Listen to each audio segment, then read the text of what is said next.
Merci, David. Christ est ressuscité. Amen. Quelle joie d'être ici ensemble dimanche de Pâques. Alors, qui va courir cet après-midi la course missionnaire? Oh, bravo! Beaucoup. Alors, qui, c'est peut-être c'est pas ton truc de courir comme ça, mais tu fais quand même. Ouais, génial, pas mal. Alors, peut-être, attention, peut-être tu vas découvrir la course à pied.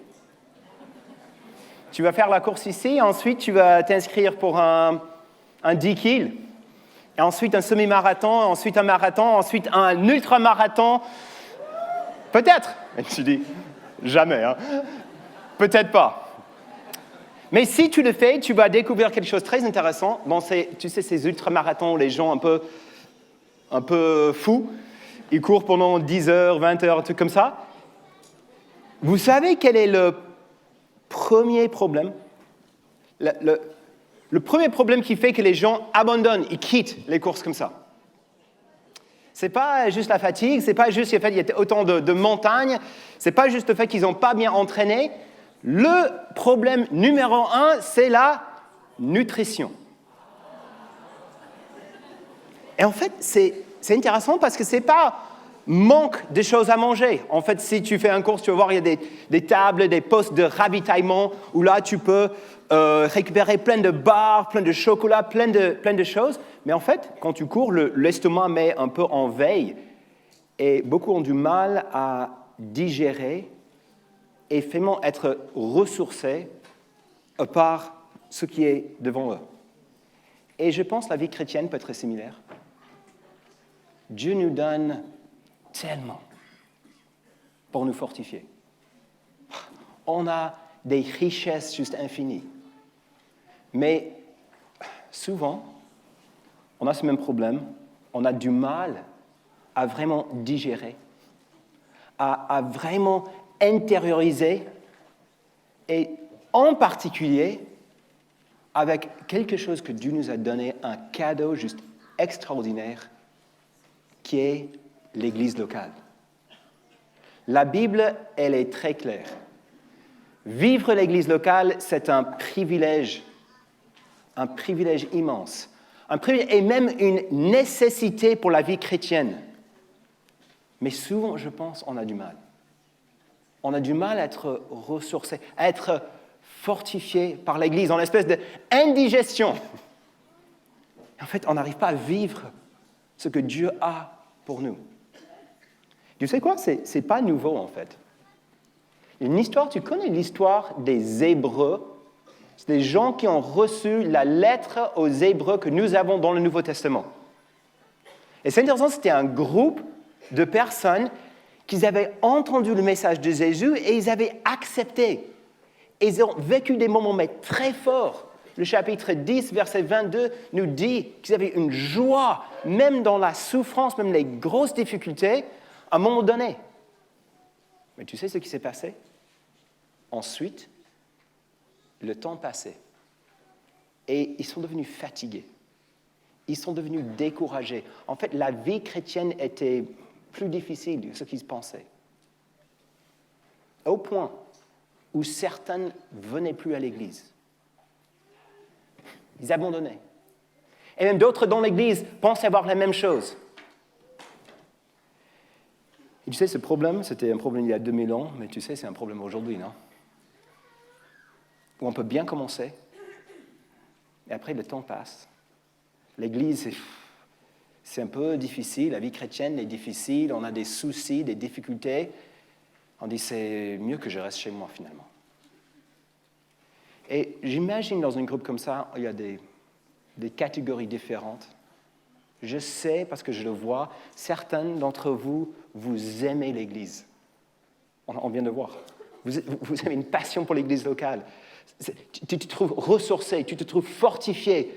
Les messages te parlent, tu vois l'amour dans les relations. Et c'est beau. Oh, c'est beau ça. Même vous les jeunes, ça nous encourage. Peut-être d'autres, c'est tu es là, tu fréquentes, ça va. Mais bon, c'est un peu kiff-kiff. Tu n'es pas vraiment passionné par l'Église, mais pourquoi pas? Et peut-être d'autres, soyons honnêtes, c'est tes parents qui t'obligent. Tu dois aller, tu n'as pas trop de choix, pas besoin de lever la main si tu es dans cette catégorie, mais tu sais, j'ai peur pour toi, pour vous. Ceux qui sont dans cette deuxième catégorie et troisième. Et quand je lis les statistiques, ça me rend triste. Tu sais, le créneau où la plupart des gens quittent l'Église, c'est entre 15 et 25 ans. Ce n'est pas surprenant, non? Tellement d'autres options, tellement d'autres choses qui viennent dire non, et d'être engagé et d'être ressourcé par une église locale, ce n'est pas évident. Et c'est pour ça, ce matin, je t'invite à écouter comment la Bible a répondu à ces Hébreux, ces gens qui étaient découragés, et comment la parole nous encourage à être fortifiés par l'Église. Lisons ce texte. C'est dans le carnet, Hébreux, chapitre 10, versets 19 à 25. Ainsi, frères et sœurs, nous avons par le sang de Jésus l'assurance d'un libre accès au sanctuaire. Cette nouvelle route est vivante, était inaugurée pour nous à travers du voile, c'est-à-dire son propre corps. De plus, nous avons un souverain prêtre établi sur la maison de Dieu. Approchons-nous donc avec un cœur sincère, avec une foi inébranlable, le cœur purifié d'une mauvaise conscience et le corps lavé d'une eau pure, retenant fermement l'espérance que nous proclamons, car celui qui a fait la promesse est fidèle. Veillons les uns sur les autres pour nous inciter à l'amour et à de belles œuvres. N'abandonnons pas notre assemblée comme certains ont l'habitude, mais encourageons-nous mutuellement. Faites cela d'autant plus que vous voyez s'approcher le jour. La parole. Alors, après réflexion, ce passage, je pense, il donne un peu les réponses à trois problèmes. Aux trois problèmes qui nous empêchent rapidement de ne pas être fortifiés par l'Église. Vous voyez, trois problèmes qui arrivent facilement, qui nous empêchent d'être fortifiés par l'Église, et ce passage, finalement, donne des clés de réponse. C'est ça que j'aimerais voir avec vous. Alors, le premier problème, et si vous prenez des notes, c'est bien, voilà, trois problèmes, trois réponses. Le premier problème, c'est que Jésus n'est pas le centre de comment nous voyons l'Église. En fait, c'est intéressant, ces Hébreux. Ils avaient une alternative. En fait, aujourd'hui, peut-être on peut rester très facilement chez nous avec YouTube, on peut juste écouter des podcasts, on peut juste venir de temps en temps à une conférence, mais eux, ils avaient vraiment une alternative intéressante. Vous savez ce que c'était? C'était ça. Vous savez ce que c'est? C'est une synagogue. Alors, c'était comme une église. On peut voir que c'est quand même un peu similaire à une église. Il y a un bâtiment, et la synagogue était un lieu où les gens, un peu avant l'arrivée de Jésus, se rassemblaient, le peuple qui était issu de l'Ancien Testament. Et c'est intéressant parce qu'à la synagogue, il y avait pas mal de choses. Il y avait la musique, des bons chants, il y avait des gens sympathiques. Ils avaient même un temps de lecture de l'Ancien Testament. Ils avaient un bon accueil et peut-être un bon café, je ne sais pas.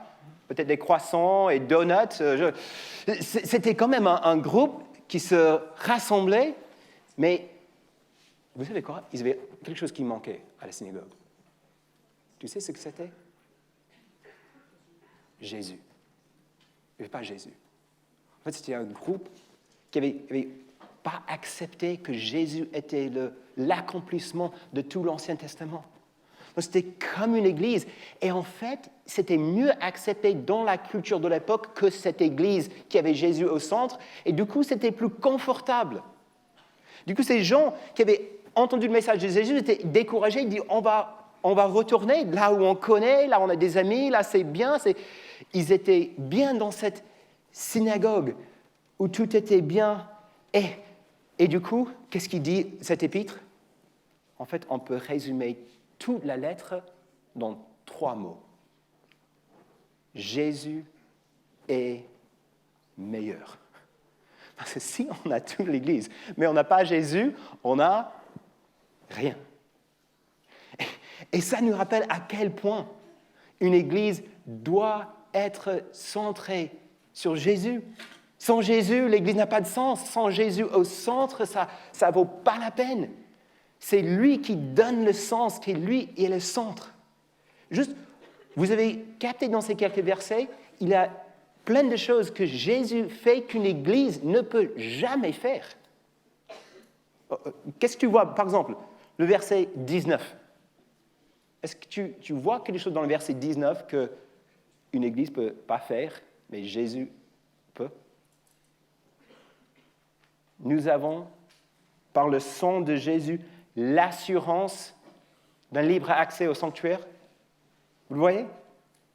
Jésus nous donne accès à Dieu lui-même. Ça c'est énorme. Tu sais, une église ne peut pas faire ça. Tu n'es pas plus proche avec Dieu si tu rentres dans le bâtiment ou si tu es avec les chrétiens, tu viens à ce congrès comme ça, juste être là. Non, une église ne peut pas donner accès à Dieu. Mais qu'est-ce qu'il peut faire ici? Le sang de Jésus nous donne accès. En fait, l'assurance, on sait. Le mot veut dire autorisation valide. C'est comme vos bracelets. Hein. On a la sécurité à la porte, ils checkent, non? Les bracelets. Le concert ce soir, il faut checker. Et vous êtes tranquilles, les jeunes, si vous êtes inscrits avec un bracelet, non? Vous avez l'accès. Pas de souci. Le dernier congrès, j'étais là, je n'avais pas mon truc, j'avais un pull. J'arrive, puis il dit, non, il est où ton bracelet? Moi, je suis directeur ici. C'est moi qui dois faire des annonces.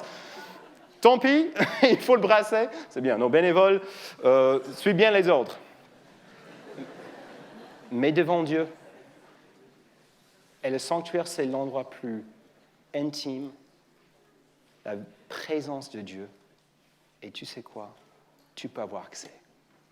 Jésus nous donne accès. C'est énorme. Et on peut savoir, on peut connaître. C'est qu'aujourd'hui, maintenant, j'ai accès parce que Jésus a versé son sang pour moi. Wow. Quoi d'autre? Verset 21. De plus, nous avons un souverain prêtre. Nous avons un souverain... Alors, prêtre. Alors, si tu demandes à un copain, est-ce que toi, tu es un bon prêtre dans ta vie? Je pense que ton ami va dire, pardon, un bon prêtre, quoi. Mais les gens à l'époque connaissaient très bien. Le prêtre était celui qui t'aidait lorsque tu arrives au temple pour rencontrer Dieu. À l'époque, Dieu, sa présence est très localisée à Jérusalem, au temple, et le prêtre était là pour t'aider à chaque démarche lorsque tu arrives au temple. Il était là, c'est comme un coach, mais mieux qu'un coach, comme un guide, mais même mieux qu'un guide, pour vraiment, surtout pour donner, offrir le sacrifice. Et même une fois par année, pour porter le sacrifice dans le lieu très saint. Le prêtre était essentiel. En fait, c'était quelqu'un qui t'aidait à chaque moment dans ta relation avec Dieu. Et ce qu'on a en Jésus. Juste le chapitre 2 explique beaucoup plus. Il dit, Jésus a dû devenir comme nous, verset 17, il devait devenir semblable à tous ses frères afin d'être un grand prêtre rempli de compassion et fidèle dans le service de Dieu. Donc Jésus a dû partager notre humanité. Il a dû devenir dans la famille comme nous pour être un prêtre. Et juste quelques versets avant, le 11, il dit, c'est pourquoi il n'a pas honte de les appeler ses frères. Jésus a partagé notre humanité pour être un prêtre. Et en partageant notre humanité, il n'a pas honte. Ça veut dire quoi? D'une façon positive, il est fier de nous. Il est fier de ses frères et ses sœurs. Ça, c'est énorme. Il est fier de toi. Si toi, tu as fait confiance à Jésus, ce matin, Jésus-Christ, il est fier de toi.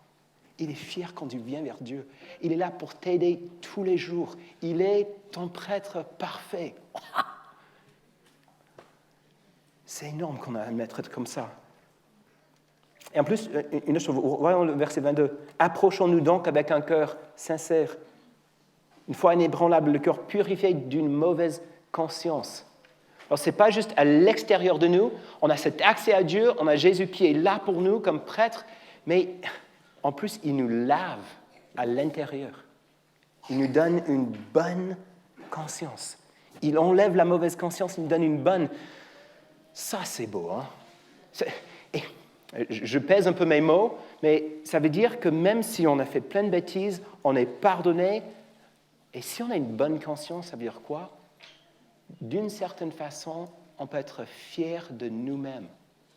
Non, je peux être fier de qui je suis en Christ. Pas à cause des choses secondaires, les choses que je fais, ou les études, ou les choses à l'extérieur, mais le fait que moi, je suis lavé, je viens dans la présence de Dieu, et je peux être fier. Je n'ai pas une mauvaise conscience. J'ai une bonne conscience. Pas parce que j'ai vécu une vie parfaite, mais parce que Jésus m'a lavé.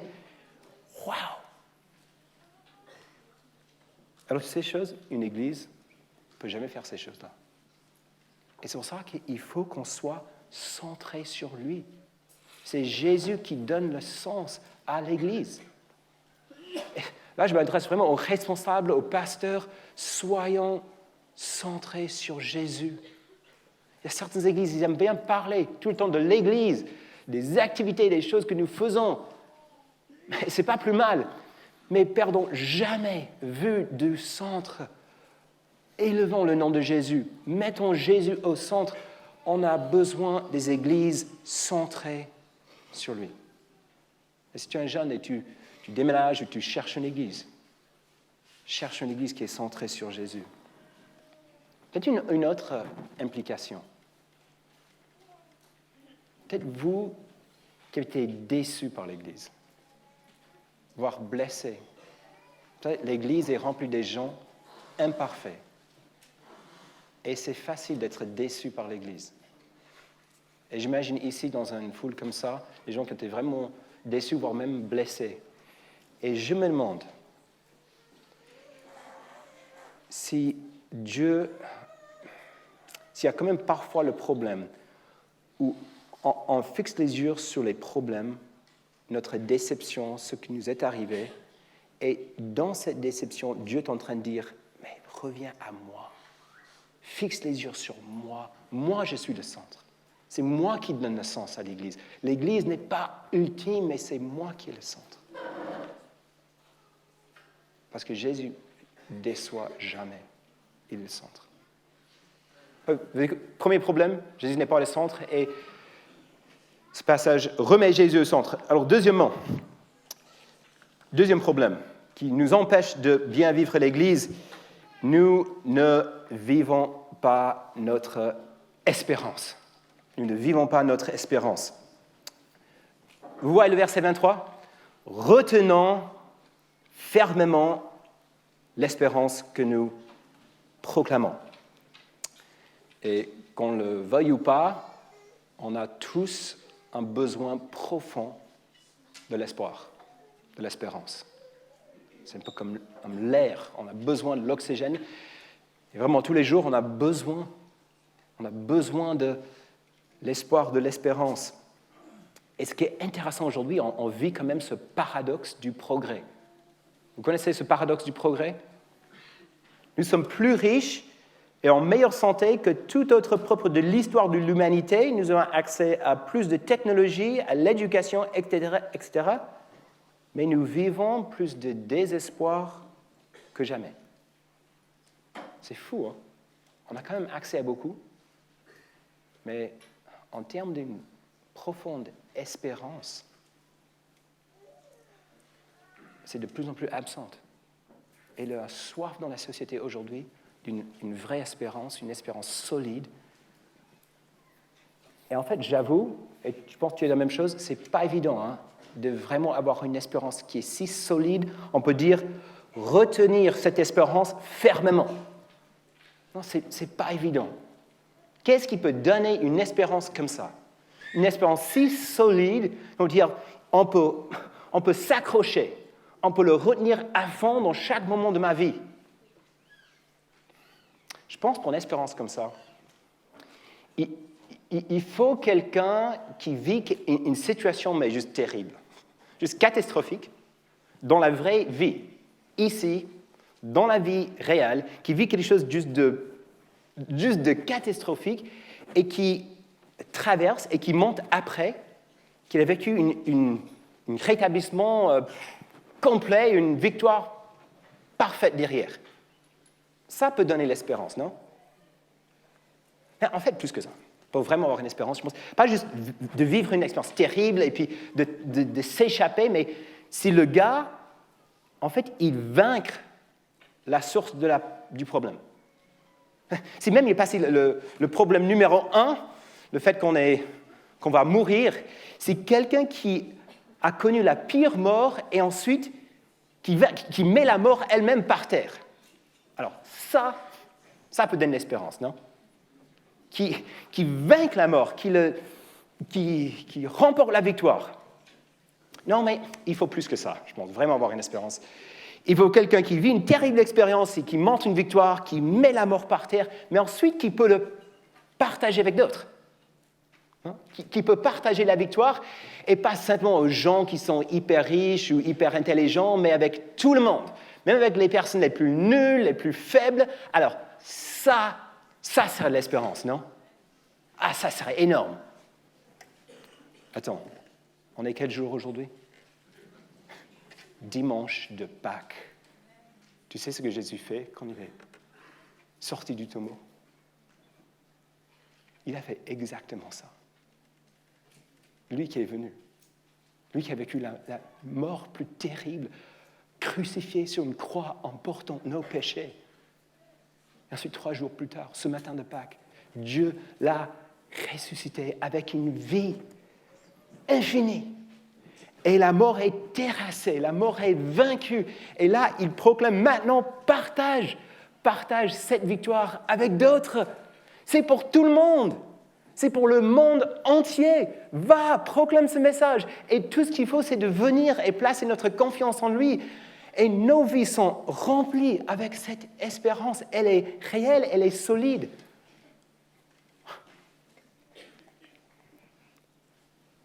Je trouve nos vies sont un peu comme une ampoule, finalement. Tu vois, c'est cette ampoule, c'est une ampoule. Dieu nous a créés pour vivre cette espérance. Cette nouvelle vie avec lui, pour briller, pour être branché à la source Jésus lui-même et sa vie ressuscitée.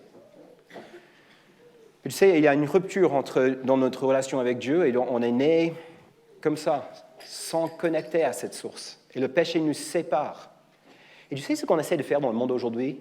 On essaie de trouver l'espérance et la joie en nous-mêmes, sans revenir à la source, à Dieu lui-même. Et du coup, on fait plein de choses pour essayer de trouver la joie, de trouver l'espérance en nous-mêmes, à l'extérieur. Donc là, je vais quand même faire un smiley. Regarde-moi, il te dit. Regarde-moi. C'est pas mal, non?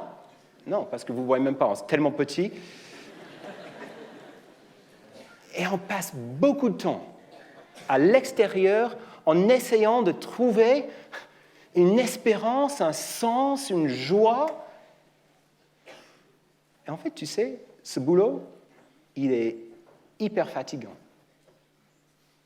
Si tu essayes de trouver la joie en toi-même, l'espérance en toi-même, le sens à ta vie en toi-même, il faut que tu fasses plein de choses et tu mettes des smileys, tu peux même faire des selfies sur Insta, tu peux faire plein de choses, mais en fait, c'est ridicule. Tu sais pourquoi? Cette ampoule était créée pour être branchée et briller. il faut qu'elle revienne. Et là, si elle revient, pour la raison à laquelle elle a été créée, vous me voyez depuis loin. Ça, c'est beau, hein? Et ça, c'est un chrétien avec l'espérance. Et lorsqu'on a cette espérance que la résurrection nous donne, on brille. Et en fait, tu sais, c'est reposant. Parce qu'on est branché dans une source infinie.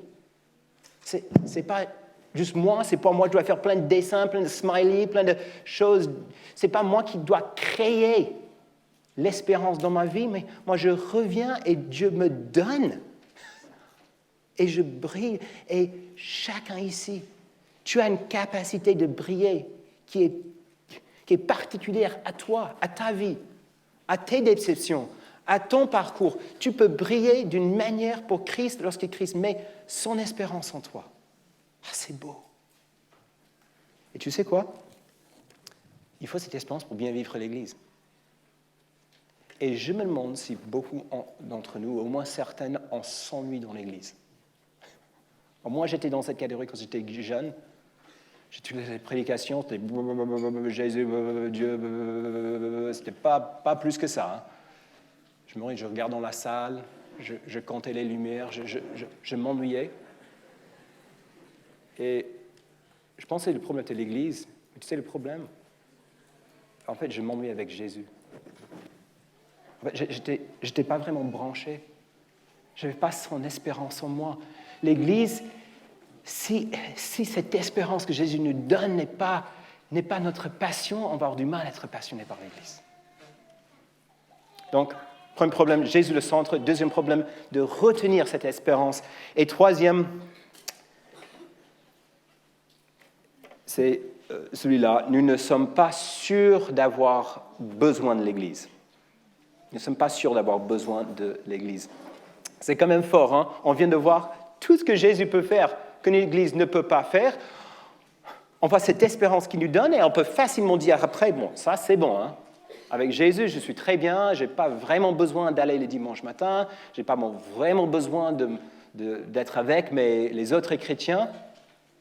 Et que dit ce texte? C'est exactement le contraire. Hein? Le prochain verset 24.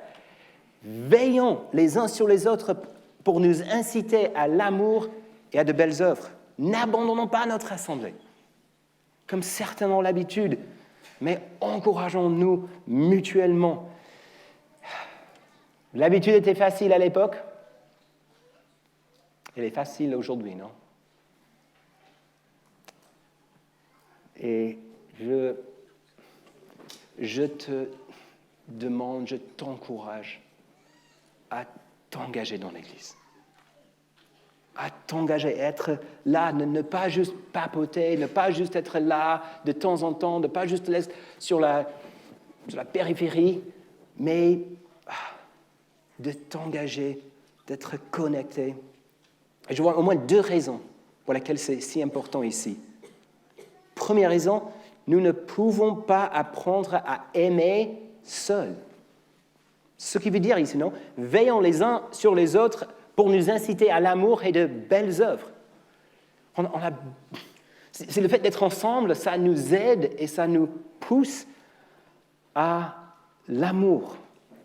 Et c'est intéressant, il y a ce mot dans le verset 24, pour nous inciter. Et en fait, c'est le mot un peu provoqué. Et c'est souvent utilisé dans un sens négatif. C'est un peu comme donner des pics. Mais ici, c'est dans quel objectif? Donner des pics pour nous encourager à l'amour et de belles œuvres. Et puis à la fin, on a « mais encourageons-nous mutuellement ».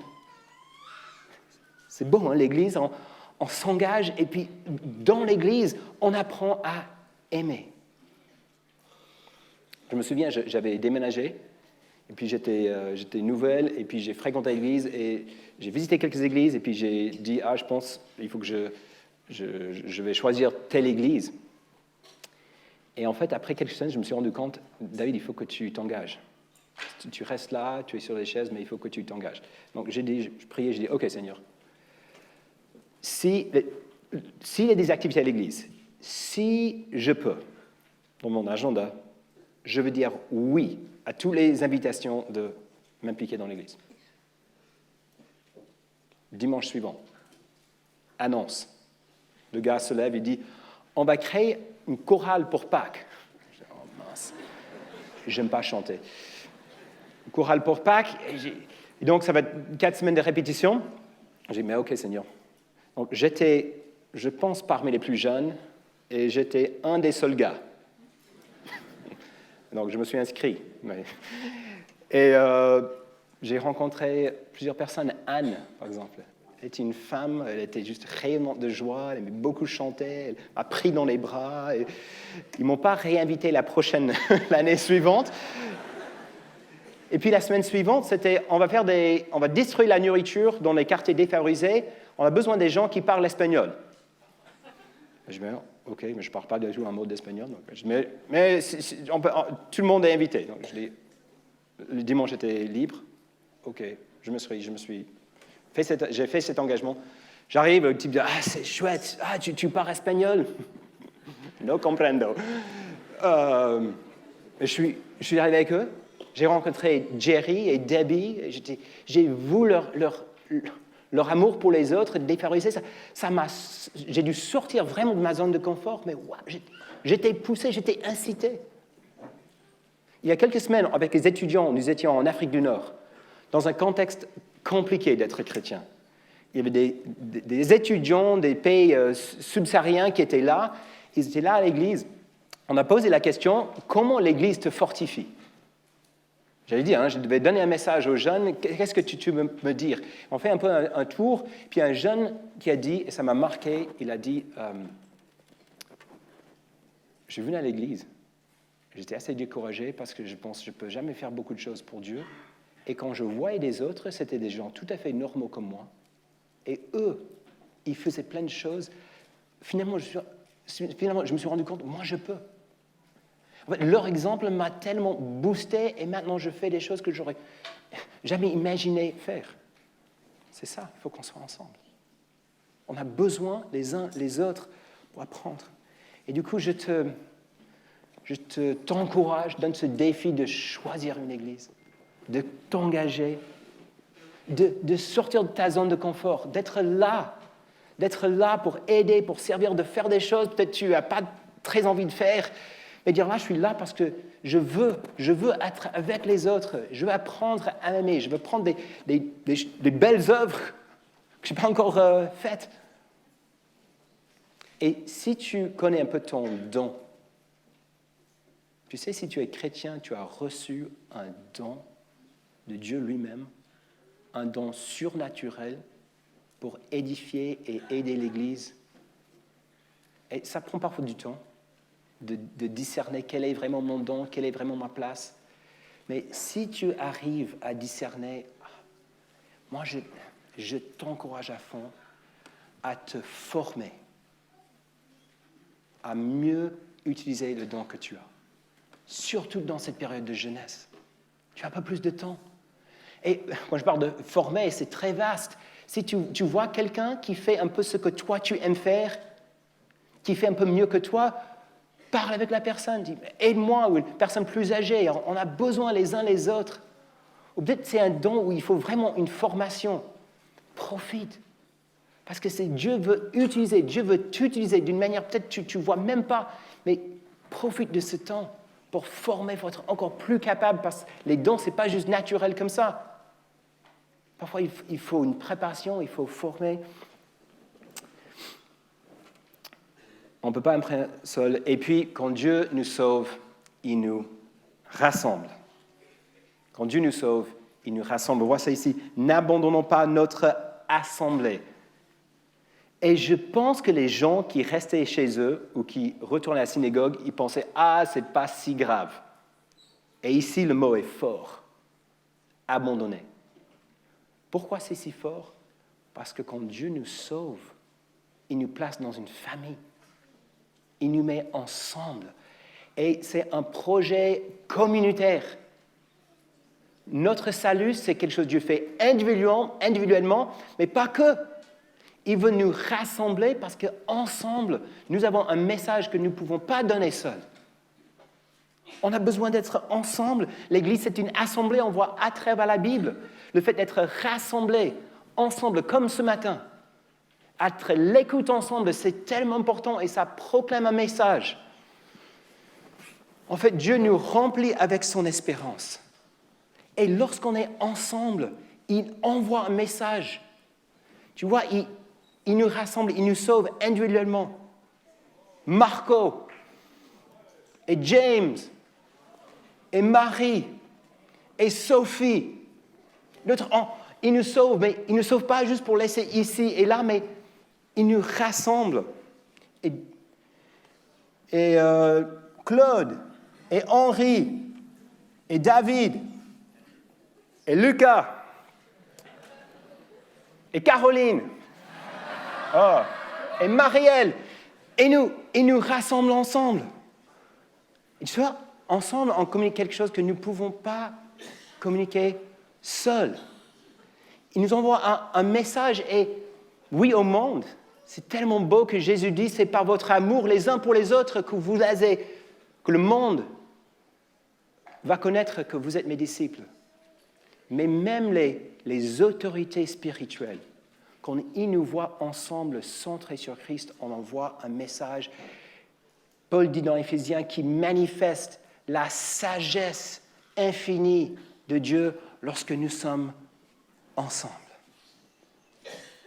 Le message de la croix est proclamé.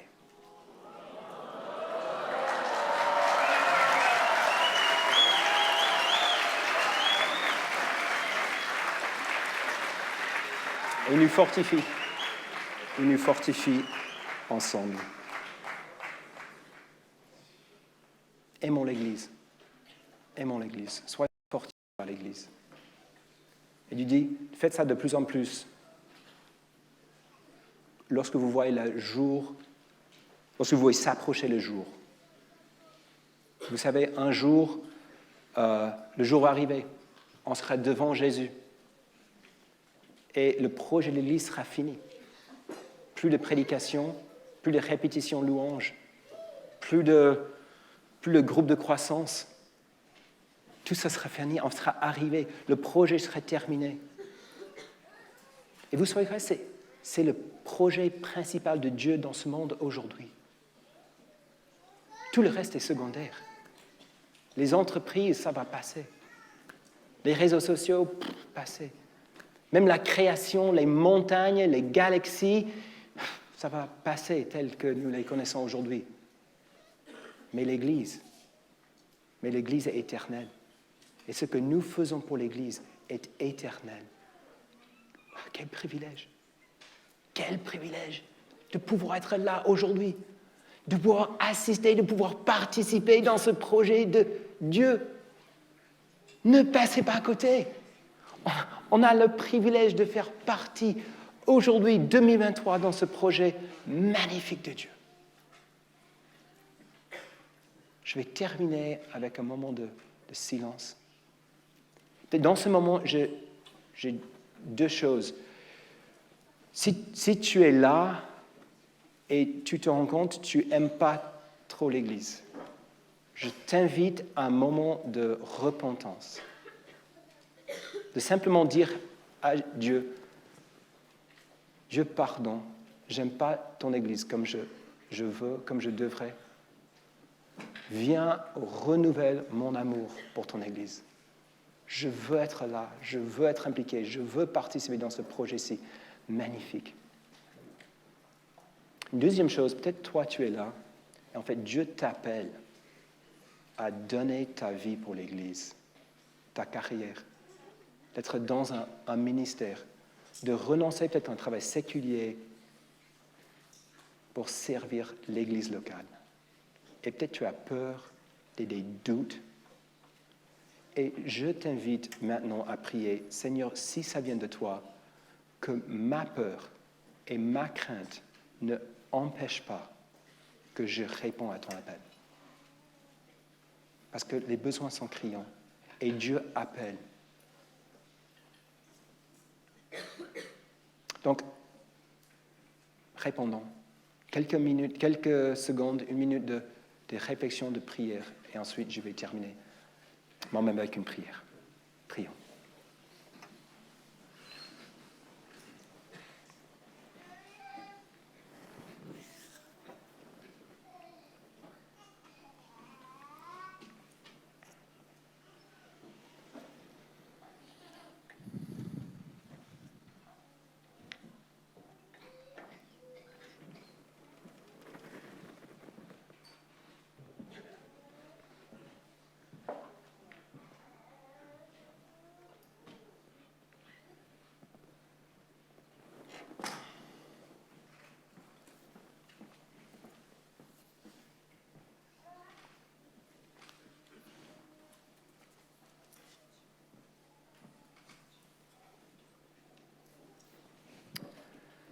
Seigneur, merci pour ton salut et merci pour cette espérance que tu nous as donnée.